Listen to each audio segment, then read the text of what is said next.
Party के कर्ता धर्ता और दिल्ली के पूर्व मुख्यमंत्री अरविंद केजरीवाल एक बार फिर से एक्टिव हो गए हैं और ऐसा एक्टिव हुए हैं कि उन्होंने बीजेपी सरकार को आड़े हाथों ले लिया है, जिसके बाद दिल्ली की राजनीति से लेकर गुजरात की राजनीति तक इसका प्रभाव देखने को मिल रहा है।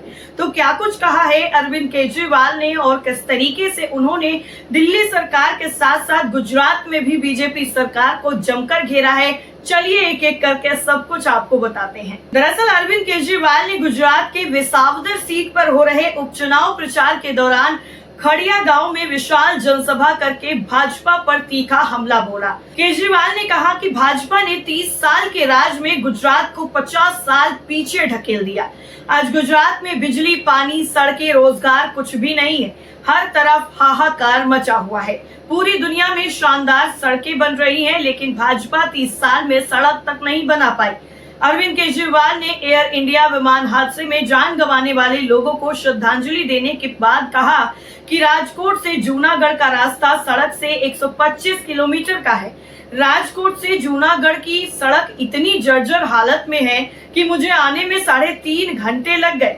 आज पूरी दुनिया आधुनिक हो रही है, दुनिया भर में शानदार सड़कें बन रही हैं, लेकिन गुजरात में 30 साल राज करने के बाद भी भाजपा सड़कें नहीं बना पाई।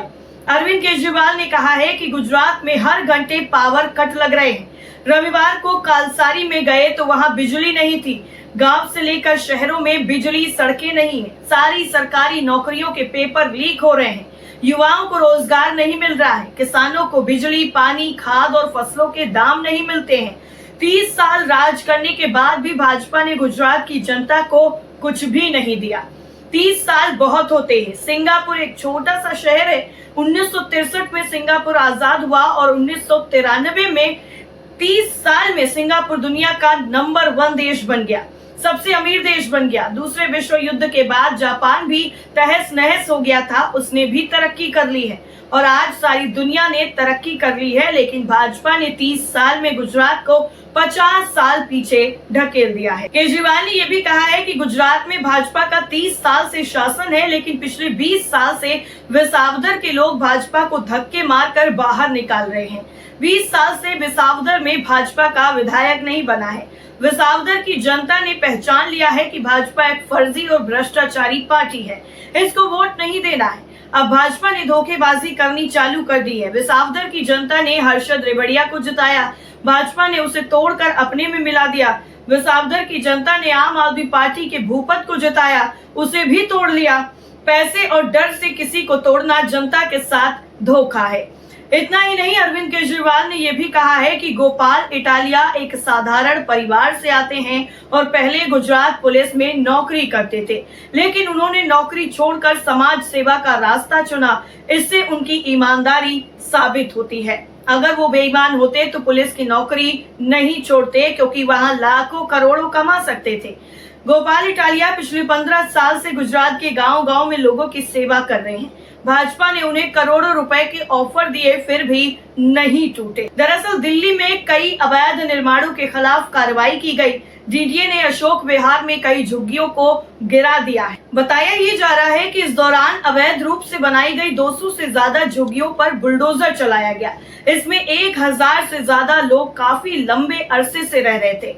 और इस बीच में आम आदमी पार्टी ने भी भारतीय जनता पार्टी पर गरीबों के घरों पर बुलडोजर चलाने का आरोप लगाया है। दरअसल आम आदमी पार्टी के राष्ट्रीय संयोजक अरविंद केजरीवाल प्रधानमंत्री नरेंद्र मोदी के चुनावी वादे पर सवाल उठाते हुए कहते हैं कि क्या पीएम मोदी ने जहां झुग्गी वहां मकान वाली बात झूठ कही थी क्या? दरअसल बुलडोजर एक्शन की खबर के बीच में दिल्ली आप के अध्यक्ष सौरभ भारद्वाज ने भी ट्वीट किया था कि भाजपा सरकार के बुलडोजर का विरोध करने पर पूर्व विधायक अखिलेश पति त्रिपाठी पुलिस की हिरासत में लिए गए। भाजपा सरकार लगातार गरीबों के घरों पर बुलडोजर चला रही है और सौरभ भारद्वाज की इस पोस्ट को रीट्वीट करते हुए अरविंद केजरीवाल ने कहा कि आखिर भाजपा चाहती क्या है? क्या दिल्ली की सभी झुग्गियां तोड़ना चाहती है? तो फिर मोदी जी ने क्या चुनाव के वक्त झूठ बोला था, जहां झुग्गी वहां मकान?